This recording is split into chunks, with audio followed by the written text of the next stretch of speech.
Daniel Tadoni, que acaba de chegar do exterior e entra na luta direto aí com esse decreto Salvini. Tadoni, como é que você está vendo a coisa? Então, Peron, já me manifestei brevemente sobre isso. Esse decreto, na parte que toca a cidadania, devo confessar que eu não li e não me detive nas outras partes do decreto, sobre refugiados, proteção de refugiados, etc. Me detive apenas na parte que trata de cidadania. Na parte que trata de cidadania, o decreto é trágico, para dizer o mínimo. É extremamente mal elaborado, extremamente mal feito. Primeiro, a própria intenção de ter um decreto que trate de cidadania italiana de uma forma tão irresponsável é uma coisa digna de República das Bananas. É uma coisa que vai além do lamentável. Eu gostaria de saber quem é que teve essa brilhante ideia, porque se partiu da cabeça do Salvini, olha, realmente é a cereja do bolo, porque isso não tem a menor razão de ser. E o texto do decreto, desse rascunho de decreto, demonstra que quem o escreveu não entende nada de cidadania italiana iure sanguinis. Porque na relazione illustrativa, que eu também não sei quem escreveu, porque até agora ninguém soube me dizer, nem mesmo na Itália, souberam me dizer quem é que escreveu essa relazione illustrativa, né? Porque aqui na relazione illustrativa, no segundo parágrafo, a pessoa que escreveu, enfim, o grupo de pessoas que escreveu essa relazione ilustrativa, coloca que a previsão que se entende com o parágrafo 3º do artigo 13 é de limitar de forma geral o reconhecimento da cidadania italiana aos descendentes dos italianos no exterior até a segunda geração. O problema é que essa limitação ela só poderia se dar, primeiro, se tocasse o artigo 1º da Lei 91 de 1992, né? E, segundo, ela só pode tocar, obviamente, aqueles que ainda não nasceram. E a gente já vai falar sobre isso, sobre essa questão da irretroatividade dos efeitos da lei. A pessoa que fez o decreto, que elaborou, ou o grupo de pessoas, demonstra não entender a própria lei da cidadania. Por quê? Porque o artigo 13 do decreto, o artigo 10, né, o artigo 10 bis. Isso aqui também está, aliás, isso aqui está, esse decreto tem até uma falha aqui, deve ser artigo 13 bis, na verdade. Ele tem uma falha até de numeração, para vocês terem uma ideia, o decreto parece ter uma falha de numeração. Né? Ele coloca artigo 10 bis, mas na verdade seria artigo 13 bis. E ele, nesse artigo que deve ser 13 bis, no parágrafo 3º, ele quer modificar o artigo 17 da Lei da Cidadania, que, na verdade, traz um texto muito parecido com o atual artigo 9 da Lei da Cidadania. E se nós formos ler aqui, estamos falando verbatim, né? Ou seja, exatamente como está escrito, nesse artigo 13 bis, parágrafo 3º, ele escreve que al soggetto del quale il padre o la madre, uno degli ascendenti in linea retta di secondo grado, sono stati cittadini per nascita, que é o texto, basicamente, do artigo 9º da Lei da Cidadania, em vigor. É um artigo 9º, ele não trata de cidadania iure sanguinis. ele trata de concessão da cidadania, ou seja, naturalização, para pessoas cujos ascendentes foram cidadãos italianos por nascimento. Ou seja, ascendentes que perderam a cidadania italiana e seus filhos nasceram depois desse evento, não podendo, portanto, serem cidadãos por nascimento. Isso é o que diz o artigo 9º da Lei da Cidadania. E o texto do artigo 13 bis, parágrafo 3º, que modifica o artigo 17 da Lei da Cidadania, parece justamente querer emular esse mesmo texto. E isso porque a pessoa ou o grupo de pessoas que redigiu esse decreto e, eventualmente, também a relação ilustrativa, que creio podem ser a mesma pessoa ou o mesmo grupo, essa pessoa não entende o que é sono stati cittadini per nascita e o que comporta o artigo 1º da Lei da Cidadania, né? Então, o que eu digo sobre esse decreto isso é uma atrapalhada absurda, né? Primeiro, conceitual e moral. Conceitual e moral porque uma lei como a Lei da Cidadania é uma lei das mais importantes de uma república e jamais poderia ser objeto de mudança através de um banal decreto administrativo, assim,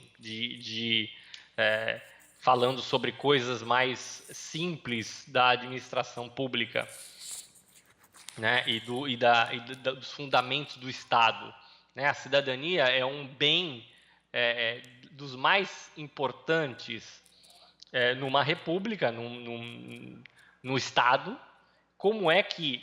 E muito parecido com o que aconteceu o ano passado, né? Ou seja, o ano passado foi na lei de orçamento, né? Na legge di bilancio. Aí agora um decreto que é um balaio de gatos, né? Fala de tudo.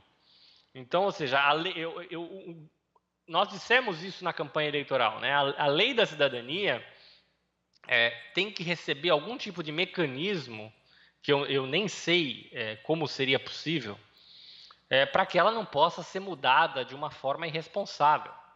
Ou seja, ao gosto de uma maioria simples do parlamento. Ou seja, a lei da cidadania, ela tem uma importância e ela só poderia ser modificada por maioria qualificada, né? E após um exame e debates bem longos, sobretudo porque esse tipo de coisa deveria ser examinado à luz da Constituição e dos princípios do direito, porque essa intenção desse decreto, ele fere um princípio do direito, que é a questão da irretroatividade.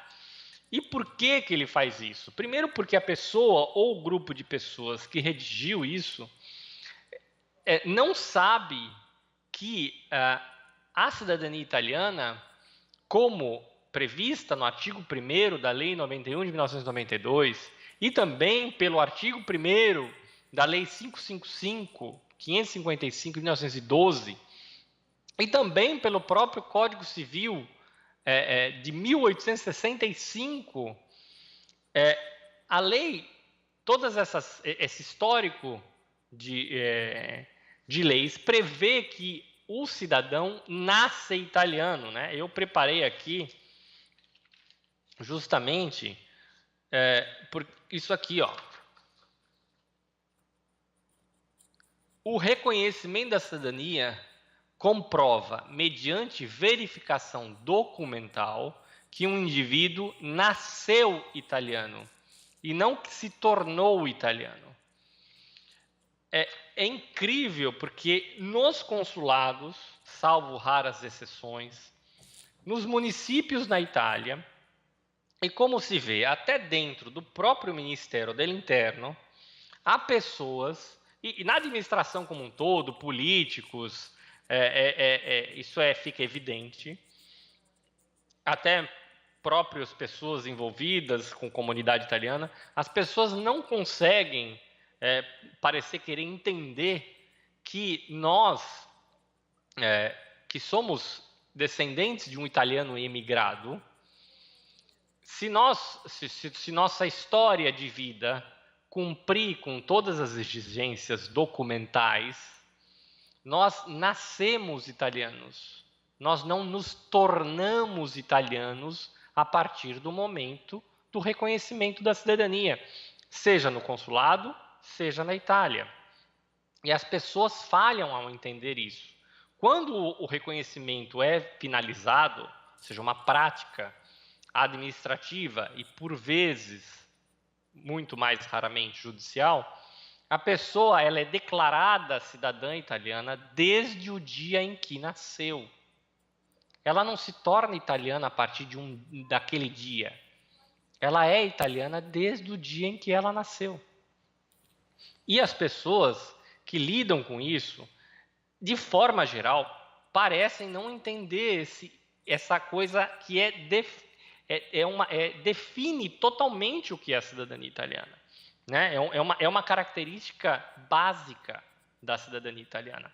E é por isso que é ilegal quando consulados exigem pegar documento desde o bisavô, desde o trisavô, se o pai de uma pessoa já foi reconhecido cidadão italiano. Então, eu vou fazer 40 anos. Se meu pai, eu não sou reconhecido, mas se meu pai já obteve o reconhecimento, ele é meu dante causa, porque ele foi reconhecido cidadão italiano desde o dia em que ele nasceu. Então, quando eu nasci, ele já era cidadão italiano, porque o reconhecimento eu sempre me confundo com ex tunc e ex nunc. O reconhecimento ex tunc, ele retroage ao dia do nascimento. Então, certo. Tadone, diga. Esses são os conceitos, mas me parece que essa questão estaria mais ou menos superada, não sei, pelo menos a quanto diz o Merlo. Na última entrevista que ele concedeu, ele disse que praticamente estaria superada a questão. Que informação você tem sobre isso?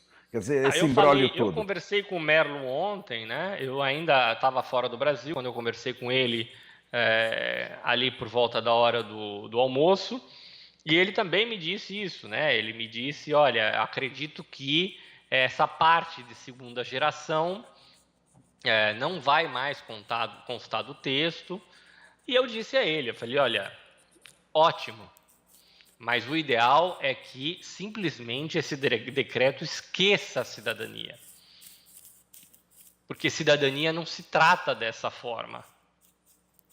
Ou seja, a cidadania não é falar como aqui no decreto, permissão de estadia, permesso de soggiorno, falar de refugiados, falar de centros de permanência para imigrantes ilegais, execução de expulsão. Ou seja, o que a cidadania italiana está fazendo nesse decreto?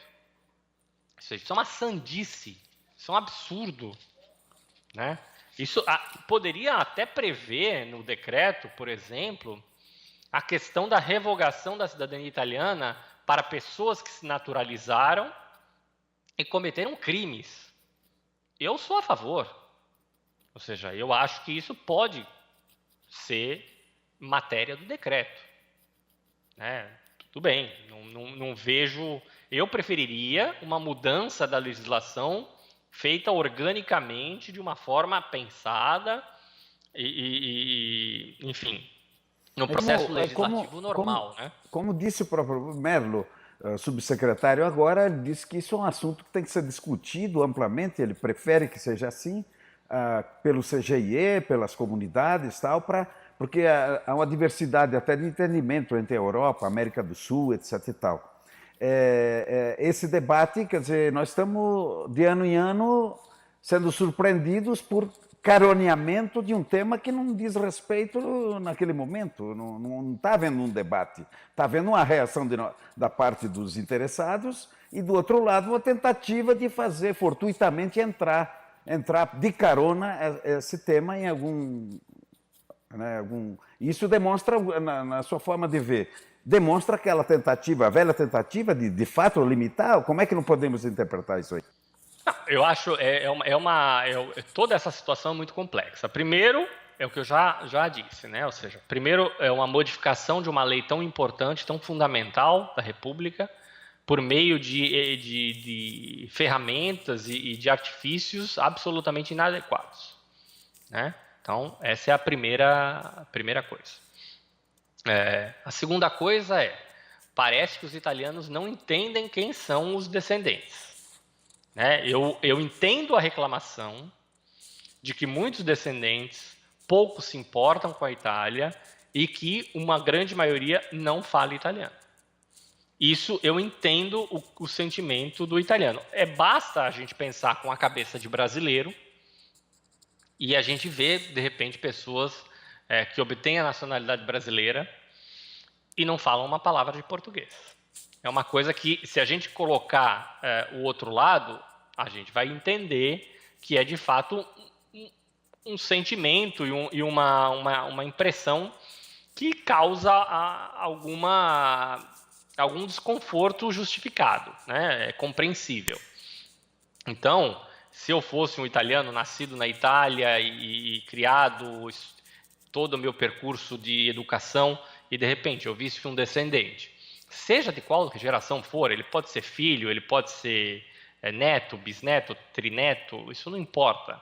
A questão é ver uma pessoa que tem a nacionalidade italiana, mas não fala nem buongiorno, é uma coisa bastante delicada. A questão a lei existe e a lei é para ser cumprida. E é o que eu disse na carta aberta, num dos pontos, né? Ou seja, consulados, municípios, embaixadores, cônsules, não tem que ficar discutindo se a lei é boa ou ruim. Ela é para ser cumprida.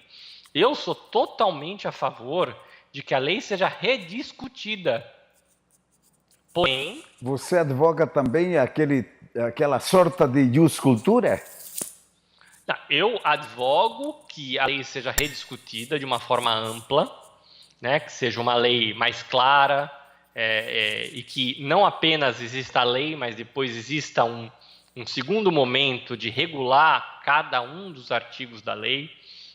Então, eu advogo. Com relação a possíveis restrições, eu advogo que possam existir para pessoas que nasçam a partir da entrada em vigor da lei.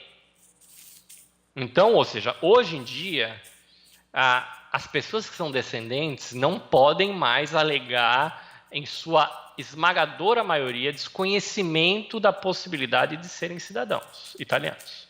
É diferente do passado, e eu vivi essa época, eu vivi a época do consulado quando não havia internet.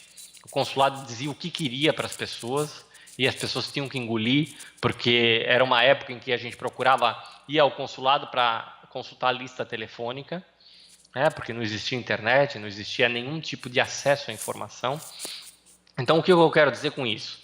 Você aprova uma lei, supondo em 2019, e que diga o seguinte: a cidadania italiana, para aqueles que nascerem a partir da entrada em vigor da lei, será limitada à primeira, à segunda, à terceira geração, ou, o que eu acho mais interessante, que se crie, de fato, um requisito do ius culturae, que seja uma prova de língua, de conhecimentos gerais, para que aqueles que merecem possam tê-la. Porém, veja, a partir daqueles que nascerem depois da entrada em vigor da lei. E se eles conseguirem perder todo o período da menoridade. Então, nós estamos falando que se a lei for aprovada, entrar em vigor em 2020, Nós estamos falando que ela vai começar a ter uns efeitos práticos apenas em 2038. Porque são pessoas que nasceram a partir de 2020 e se tornaram maiores de idade em 2038 e não foi pedida a cidadania italiana nesse período de menoridade. Então, é só a partir de 2038 que essa lei vai ter efeitos práticos. Você está advogando a inclusão de um dispositivo que garanta o direito adquirido, pois, segundo emergiu desse debate recente agora, é de que estaríamos, de uma hora para outra, sujeitos a perder o direito. Essa coisa de dizer que então, quem nasceu já tem direito é... Pois é, mas aí é que está. Falarmos em direito adquirido é uma discussão equivocada. Porque isso não tem nada a ver com direito adquirido, ou diritti quesiti, né? Uhum. Isso não tem nada a ver com isso, porque a pessoa já nasceu italiana. O reconhecimento é uma verificação formal, né? Eu fiz aqui, ó. Isso não sou eu que digo sozinho, tá? Isso está no livro recente do ano passado, de 2 grandes especialistas em cidadania italiana, o Renzo Calvigione e a Tiziana Piola. E ali eles colocam: o reconhecimento da cidadania italiana é uma fraseologia, ou seja, é uma expressão, né, é uma forma abreviada para reconhecimento da posse ininterrupta da cidadania italiana. Tá? Então fraseologia abreviada para reconhecimento da posse ininterrupta da cidadania italiana. Ou seja, no momento em que se dá o reconhecimento, se verifica que aquela pessoa é cidadã italiana desde o dia em que nasceu, assim como todos os seus ascendentes.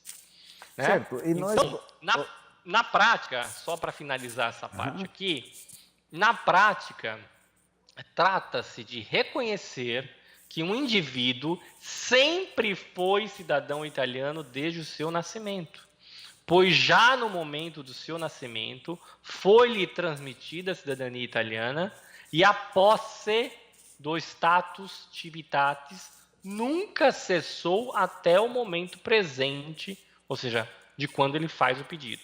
Aqui é posse, tá? Eu coloquei posso, mas é posse aqui, tá? Uhum. Então, o que eu quero dizer com isso? Muitas pessoas falam, mas na Itália não existe direito adquirido.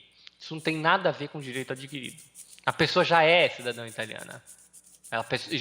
Isso já existe, já faz parte do ser. E, outra coisa, nós temos que olhar para o passado. Nunca, desde a formação da Itália, uma lei tirou direitos relacionados à cidadania italiana de quem já os tinha. Nunca. Em nenhum momento. Ao contrário, as leis que se sucederam vieram a dar direitos retroativos àqueles que por algum momento não tiveram. Eu sou um exemplo concreto. Eu tenho a cidadania italiana por parte materna, porque eu recebi da cidadania da minha mãe. Eu nasci em 1978, coisa que eu digo nas minhas palestras, etc., que pouca gente sabe, inclusive pessoas que lidam com cidadania italiana. As mulheres não passaram a poder transmitir a cidadania italiana em 1º de janeiro de 48. As mulheres passaram a poder transmitir a cidadania italiana a partir de 27 de abril de 1983. Então, quando eu nasci, eu não pude ser reconhecido cidadão italiano porque a lei 555 de 1912 não permitia. E a Constituição, no momento em que ela foi promulgada, ela não automaticamente cancelou esse dispositivo da Lei 555 de 1912. Foi só com a Lei 123 de 1983, que entrou em vigor em 27 de abril de 1983, que as mulheres passaram a poder transmitir, e isso retroagiu a todos os nascidos de mulher italiana a partir de 1º de janeiro de 48. Ou seja, uma lei posterior, que foi a Lei 123 de 1983, veio dar direitos a quem não tinha. Eu só sou cidadão italiano, eu nasci sob a égide ou seja, sobre a força da Lei 555 de 1912, porque eu nasci em 1978. A lei que me deu o direito à cidadania é a Lei 123 de 1983, que retroagiu seus efeitos a 1º de janeiro de 48. Mas até hoje, em toda a história da Itália como Estado-nação, nenhuma lei relativa à cidadania retroagiu para prejudicar direitos. E nem tem como ser assim. Porque se alguma lei, seja por decreto ou até por processo legislativo normal, ordinário, por desenho de lei, né, projeto de lei, se uma lei estabelecer que entra em vigor já para todo mundo, quem nasceu ou quem ainda não nasceu, isso será, sem nenhuma dúvida, declarado inconstitucional pela Corte Constitucional. Curiosamente,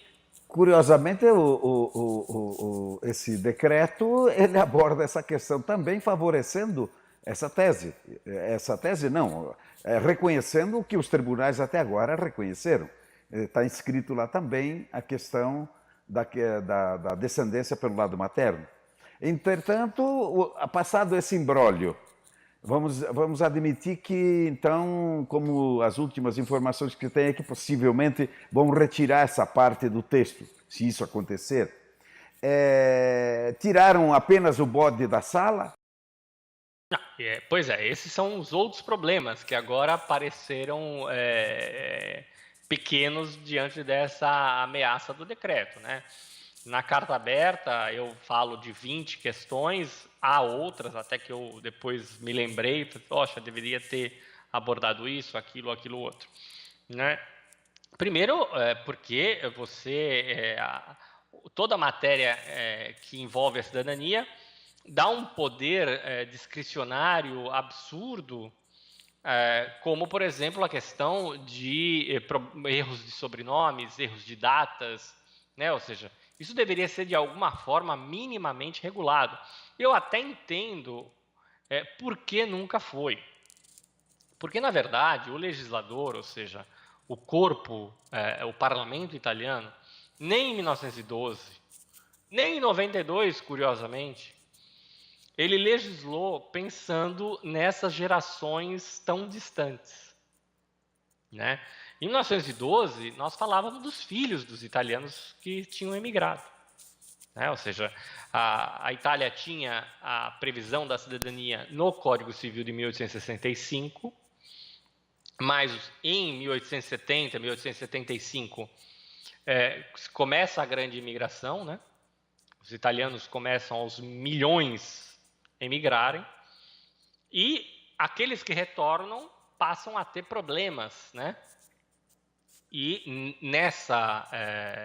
nessa mentalidade, nessa situação, durante bons anos, na verdade, isso ocorreu basicamente entre 1901 e 1912, né? Ou seja, com a Legge dell'Immigrazione de 1901, até 1912, houve uma discussão enorme no parlamento italiano sobre a cidadania, que acabou desaguando na Lei 555 de 1912. E naquela época ninguém jamais poderia imaginar que nós estaríamos falando de cidadania italiana 106 anos depois, de pessoas que são bisnetos, trinetos e às vezes até tetranetos, e às vezes até além, né, de cidadãos italianos. E a lei de 1992, embora talvez aí já se pensasse em uma geração a mais, ela não resolveu uma série de situações que são criadas pela distância temporal entre a imigração da antecausa até a pessoa que requer, né? E aí, nesse meio tempo, muitas coisas acontecem.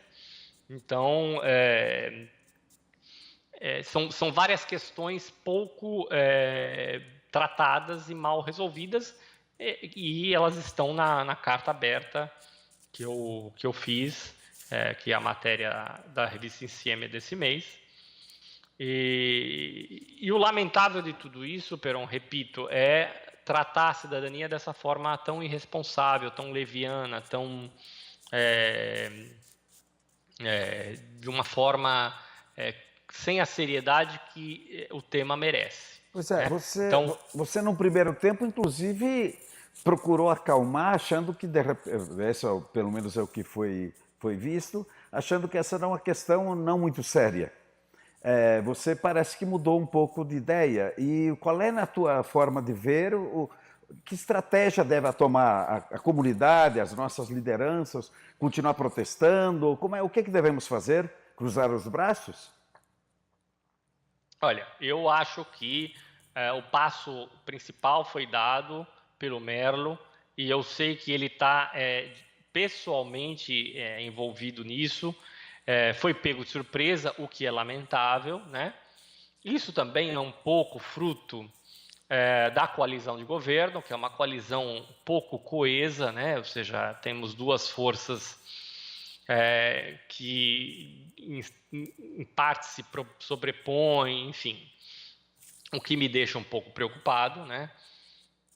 E, enfim, eu sei que ele está genuinamente, o Ricardo Mello, o senador Ricardo Mello, subsecretário, ele está genuinamente empenhado em que esse problema, seja ele da forma que ele vier, ele não se apresente. Eu, particularmente, não é que eu tenha mudado de opinião, né? A questão é, o texto, do jeito que ele está, ele não toca o direito iure sanguinis. O problema é, ele vai acrescentar mais uma variável, mais um fator de insegurança.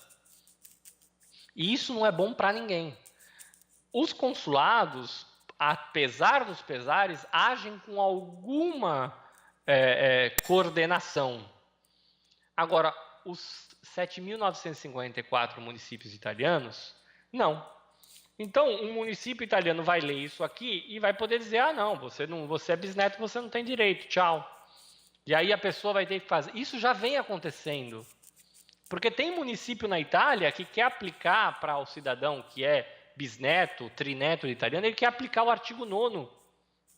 E o artigo 9º não tem nada a ver com essa pessoa em que existe uma posse ininterrupta, desde o ascendente da antecausa até ele. Né? O artigo 9º fala de uma outra situação que eu já expliquei agora, há minutos atrás. Então, a minha preocupação é adicionar uma confusão a mais, ou seja, um problema a mais. Eu não tenho dúvida que isso judicialmente se resolve. O que você diz desta orientação que está sendo dada, inclusive nesse texto do abaixo-assinado que corre na internet, que já tem mais de 5.000 assinaturas em 2 dias, em que pede que é para as pessoas correrem e preencher a ficha no consulado. Isso repete mais ou menos aquela célebre frase do deputado Lorenzato, logo no início do seu mandato, que pedia para o pessoal ir às portas dos consulados e fazer a fila e preencher para tentar garantir. Você acha que isso aí não é um pouco de exagero, isso tudo? Primeiro, sobre abaixo-assinado, eu sempre sou muito, muito cético sobre abaixo-assinado. Eu acho que, obviamente, que o ânimo, né, ou seja, a iniciativa é sempre louvável. Né? Vou assinar o abaixo-assinado, não tenho nenhum problema com isso. Acho que, enfim, eu não acho que seja tão efetivo quanto poderia ser. Né? Com relação à questão da ficha de requerimento, a ficha de requerimento é uma formalidade absolutamente banal para a pessoa entrar na fila. A ficha de requerimento ela não estabelece nenhuma relação jurídica, como infelizmente o deputado Lorenzato disse, isso não tem pé nem cabeça. Né? Então, não tenho nada contra a pessoa dele, é uma pessoa simpática, ele tem um desejo genuíno dessa questão da cidadania, eu reconheço isso, acho bom. Né? Então, não é uma crítica direta, mas desculpe, a ficha de requerimento não estabelece nenhuma relação jurídica entre o cidadão que tem direito e a Itália, porque esse cidadão já tem, com ficha ou sem ficha, ele já é cidadão italiano. As pessoas têm que, de uma vez por todas, eu peço pelo amor de Deus, para todos, e até infelizmente o ex-deputado Fábio Porta, ou seja, parece que nem ele entende que esses cidadãos já são cidadãos italianos. O reconhecimento é uma verificação formal de um status que a pessoa já possui. A relação jurídica entre a Itália e essa pessoa já existe. A ficha de requerimento é só uma senha para entrar na fila. Ou seja, não é a senha que você pega para retirar o seu FGTS que te dá o direito ao FGTS. O direito você já tem. A senha é só um número da fila. Não sei se eu consigo me fazer entender. Então, eu, por exemplo, sempre... Hoje, para pegar essa senha, temos que pagar 300 euros. Também não é um serviço gratuito. Não, na verdade, a senha é gratuita, né? Só na hora que chega a sua vez que você tem que se pagar. Com relação aos 300 euros, eu acho, sinceramente, né? Isso talvez eu até dentro do movimento do qual eu faço parte, que é o MAIE, eu tenho uma voz um pouco dissonante nesse caso. Eu não acho que os 300 euros sejam uma coisa boa em si. Eu não vejo com bons olhos que isso tenha que ser pago, porque eu acho que a Itália não precisa desses 300 euros. Mas eu acho que nós temos que ir adiante. Então, para mim, isso é fato superado. A única coisa que eu proponho é que isso seja uma taxa tripartida, né? Ou seja, então, 100 euros para o consulado, 100 euros para o Estado e 100 euros para o município. Ou seja, o município que vai ter que transcrever que essa é uma outra coisa, né? Muita gente lida com cidadania italiana, mas não sabe como é que as coisas se operam da forma prática. Isso eu digo também na carta aberta. Ou seja, o sistema de transcrição de registro civil italiano é arcaico, é uma coisa ridícula. Sabe? É indignante, na minha opinião. Porque você imagina pegar num município pequeno na Itália, o município da minha família tem 600 habitantes. Praticamente, entre 1910 e o fim da Segunda Guerra, praticamente 60% a 70% do município imigrou. Numa fase para o Brasil e Argentina, outra fase para a Austrália. E aí, hoje, você chega ao município e não tem mais nascimento. O livro de nascimentos do município é 0, porque ninguém mais nasce lá. A única coisa que acontece é transcrição.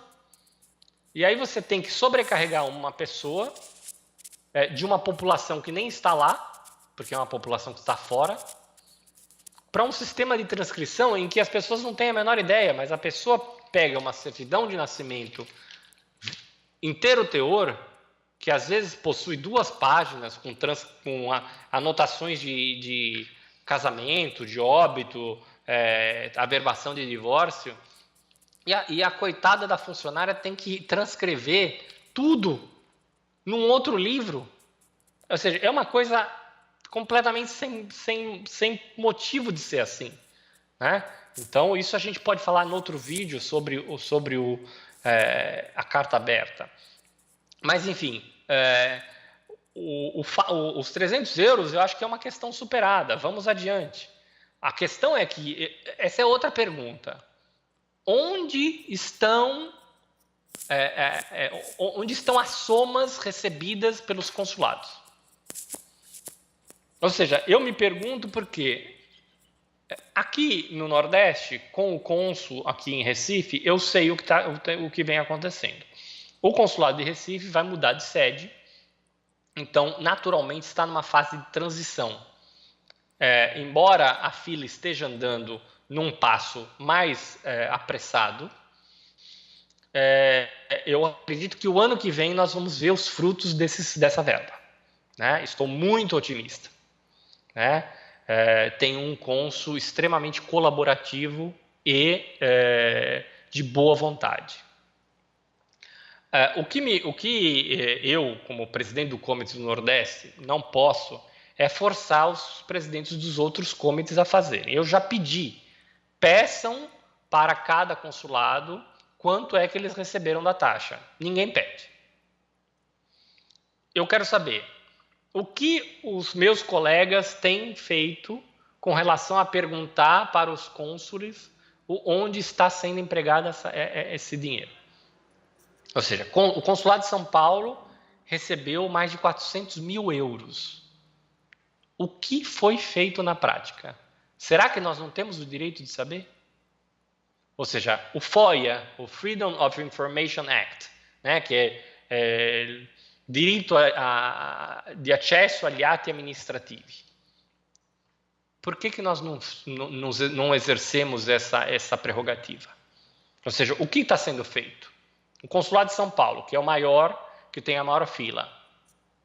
Esses 400 e poucos mil euros estão sendo utilizados como? Eu quero saber. Eu tenho curiosidade, como cidadão italiano, como paulista de nascimento. Eu quero saber o que está acontecendo com a fila de São Paulo. E aí em Curitiba? Em Porto Alegre? O quê? Quantas pessoas foram contratadas? Foi contratada uma cooperativa? Foram comprados móveis, computadores, cortinas, pintaram a fachada? Ou seja, onde estão essas informações?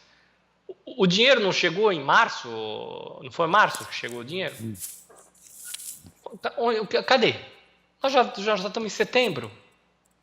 Então, enfim, essa é uma pergunta que eu faço aos meus colegas. Eu, infelizmente, por problemas pessoais, não pude ir à reunião Intercomites, que aconteceu, creio, no dia 21 de agosto.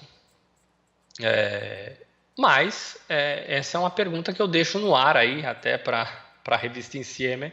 Como eu já tinha até te dito em outra situação, a revista Insieme, como um órgão de imprensa, também tem direito a ter acesso a isso. Então, eu acho que é uma coisa que tem que ir adiante. Mas aí nós estamos aí entrando em outras situações. Com relação ao decreto, não sei se ficou explicado a minha posição, que se o decreto for aprovado da forma como está, nada vai mudar do ponto de vista da lei. Porque a lei, o artigo que prevê o direito à cidadania italiana, iure sanguinis, é o artigo 1º. E se esse artigo, no parágrafo 1º, não for mudado, não muda nada. Nem agora, nem para quem já nasceu, nem para quem vai nascer. Só vai dar confusão. Né? Aí você entra em choque com o que diz o próprio Merlo. Ele reconhece que esse decreto limita na segunda geração. Aí é que está então, aí o que você tem que perguntar para o Merlo é o que ele acha que se ele vale para quem já nasceu ou se vale para quem só nascer após a entrada em vigor do decreto e da efetiva mudança da lei. Uhum. Né? E, de qualquer maneira, como eu te disse, o decreto ele cria um parágrafo no artigo 17 da Lei da Cidadania. Uhum. Ele cria, por exemplo, ele aumenta para 4 anos o tempo de definição do procedimento dos artigos 5 e 9. O artigo 5, artigo 5º da Lei da Cidadania fala da cidadania dos cônjuges por concessão do Estado, ou seja, naturalização. E o artigo 9, idem, ele cita algumas modalidades de concessão da nacionalidade italiana. Uma delas é para aquelas pessoas cujos ascendentes deixaram de ser italianos antes da geração seguinte nascer. Por isso que está escrito no texto: sono stati cittadini per nascita. Foram cidadãos por nascimento. Tá certo? O meu avô, ele não foi cidadão. Ele foi porque ele morreu, mas ele foi cidadão italiano durante todo o período do nascimento, da vida dele. Ele não deixou em nenhum momento de ser cidadão italiano, né? Então, tem até uma figura assim muito pitoresca do mundo da cidadania, que ele não consegue acertar nem mesmo o número de municípios que existe na Itália, para você ter uma ideia. Ele fez um vídeo catastrófico. Olha, eu não consegui assistir o vídeo inteiro, porque eu tenho mais o que fazer e estava viajando. Mas ele, por exemplo, quer aplicar o prazo de 48 meses para a cidadania italiana. Ele fala que a pessoa, se for para a Itália, agora vai ter que esperar 48 meses. Ele não sabe diferenciar nada da lei da cidadania italiana. E, infelizmente, nós estamos vendo um monte de pessoas dizendo besteiras homéricas. Faço raras exceções, e aqui vou até citar alguns nominalmente: Tiago Prati, Mônica Restagno, Daniele Mariani, creio que o advogado Di Ruggiero, que praticamente dizem exatamente o que eu estou dizendo, talvez com uma diferença aqui e outra ali. Concordo o Fábio Barbiero, que fez um vídeo também nessa linha, embora ele, na verdade, falou sobre essas ameaças de mudança de lei que depois não se concretizam, o que é verdade também. Mas o que eu quero dizer, assim, as pessoas fazem uma salada enorme, e pessoas que se dizem advogados, ou seja, sedizentes advogados, que não conseguem entender nem os dispositivos de parágrafos e artigos da lei. É uma coisa, assim, fenomenal. Quanto ao Merlo, o Merlo não é um especialista em cidadania italiana, tá? Então, ele é um político, etc., que está aberto a ouvir, e eu acho isso sensacional, né? Então, eu acho que ele foi se informar, está lutando dentro das suas possibilidades para que a gente não tenha mais um ingrediente negativo nessa história toda. Obviamente que eu não gostaria, como eu disse no início, que houvesse qualquer modificação na lei, né? Ou seja, eu acho que não é o jeito nem a hora. Eu acho que tem que ter um debate e, repito, não vejo de forma negativa que existam restrições para os nascidos após a entrada em vigor da lei. E repetindo, nós estamos falando que se a lei, por exemplo, vier a entrar em vigor em 2020, pessoas que vão estar entrando na maioridade em 2038, ou seja, provavelmente nenhum de nós vai estar vivo até lá, né? Então, estamos falando de uma coisa do futuro. Eu acho que a lei, da forma como está hoje, ela tem que ser revista. Mas, repito, quem nasceu sob a força, sobre o vigor desta lei e da Lei 555, já é cidadão italiano. Então, não tem como tocar essas pessoas. Estou falando de gerações que vão nascer depois que eles se tornarem maiores de idade, né? Então eu quero deixar isso bem claro. Eu acho que é oportuno que exista algo nesse sentido, mas respeitando a lei como ela é hoje. E o respeito da lei é a base do Estado democrático de direito, sobretudo numa questão como a cidadania, ou seja, como as pessoas e pessoas de comunidade, pessoas que escrevem em jornal, acham que uma lei como a cidadania pode ser mudada do dia para a noite, tirando o direito já possuído, ou seja, o direito que as pessoas já são cidadãos italianos, do dia para a noite de milhões de pessoas. Isso não existe, não pode ser assim, né? Então, não é assim que funciona.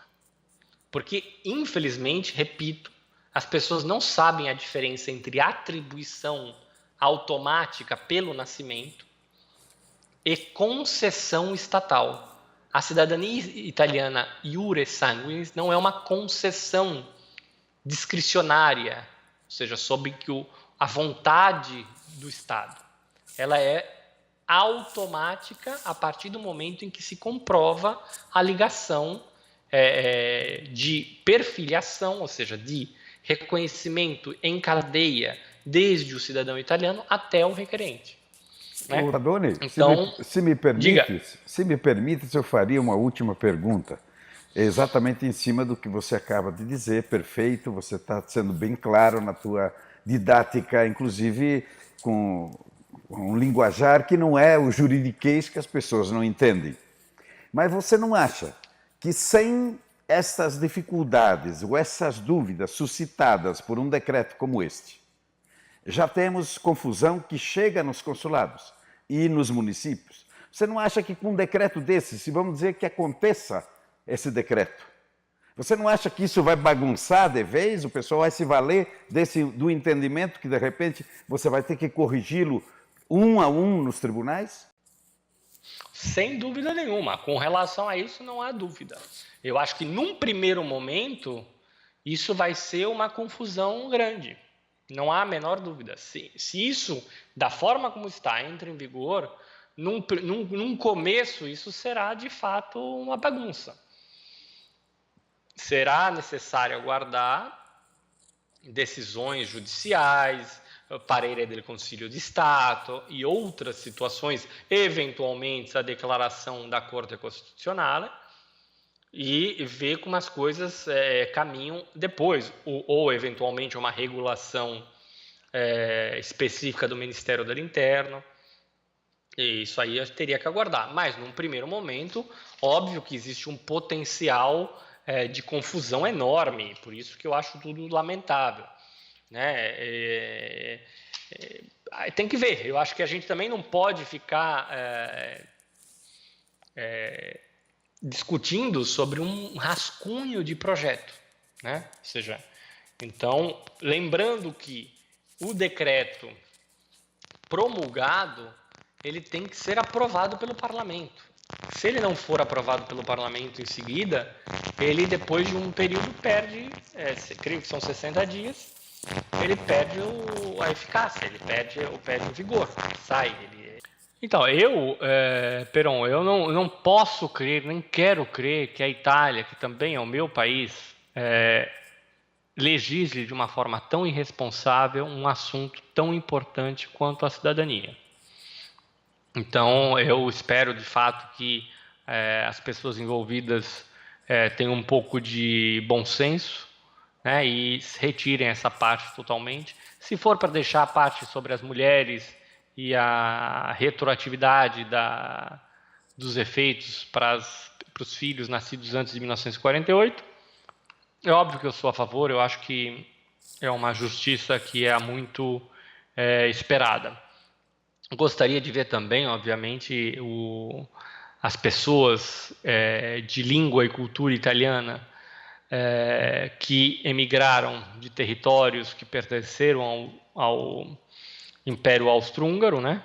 Não só os trentinos, como muita gente acaba lembrando só dos trentinos, mas nós temos que lembrar também dos julianos, né? Ou seja, aquelas pessoas que nasceram ali naquele pedaço pequeno da província de Udine, província de Gorizia, província de Trieste, e também de territórios que hoje estão na Eslovênia e na Croácia, né? Eu acho que é uma justiça que deveria estar contida numa nova lei de cidadania, que é o reconhecimento não da forma derivada por concessão prevista pela Lei 379/2000, mas um direito de sangue realmente às pessoas que têm língua e cultura italianas desses territórios, né? Então é uma outra mudança que seria muito bem-vinda, né? Mas, enfim, eu só posso esperar que isso não se concretize dessa forma. O ideal era que, se é para mexer com cidadania, eu repito, acho que cidadania não se toca dessa forma, né? Mas, se é para fazer alguma coisa, que esse artigo 13 bis seja completamente, que no texto está 10 bis, mas é 13 bis, que ele seja completamente Completamente nem diria. Talvez o primeiro parágrafo primeiro e segundo parágrafos pudessem até ficar. Mas, enfim, eu acho que isso tudo é uma forma muito atrapalhada e imoral de tratar a cidadania italiana.